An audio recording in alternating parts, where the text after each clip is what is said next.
Chittagong medical college হাসপাতালের শয্যা সংখ্যার চেয়ে প্রতিদিন 1.5 গুণ রোগী বেশি থাকার কারণে সেবা দিতে হিমশিম খাচ্ছেন চিকিৎসকরা।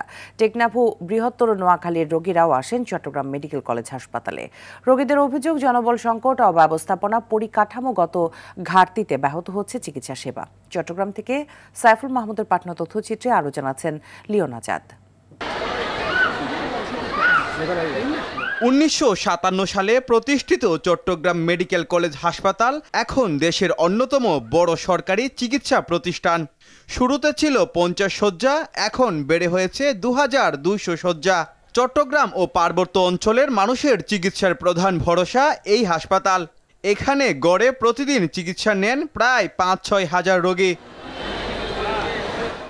বিপুল সংখ্যক জনগোষ্ঠীর চিকিৎসা সেবার এই হাসপাতালে শয্যার সংখ্যার চেয়ে রোগীর সংখ্যা 1.5 গুণ বেশি হওয়ায় কাঙ্ক্ষিত সেবা পাচ্ছেন না সেবা প্রত্যাশীরা। হাসপাতালের মেঝেতে চিকিৎসা নিচ্ছেন শতাধিক রোগী। ভুক্তভোগীরা বলছেন, হাসপাতালের সিট পেতে দিতে হচ্ছে বাড়তি টাকা। 5 দিনের মধ্যে আমাকে বেড়ে দিছে, তাও কি 200 টাকা হাতে দিতে হচ্ছে, তারপর তুলছি।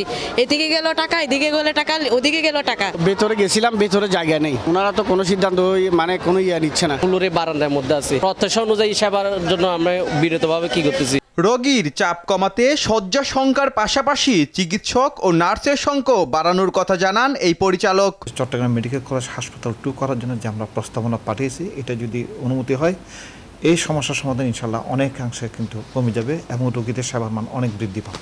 রোগীর চাপে হাঁপিয়ে উঠেছে চিকিৎসা সেবা। সমাধান আসবে কবে, সেই প্রশ্ন সবার। Leon Azad, RTV।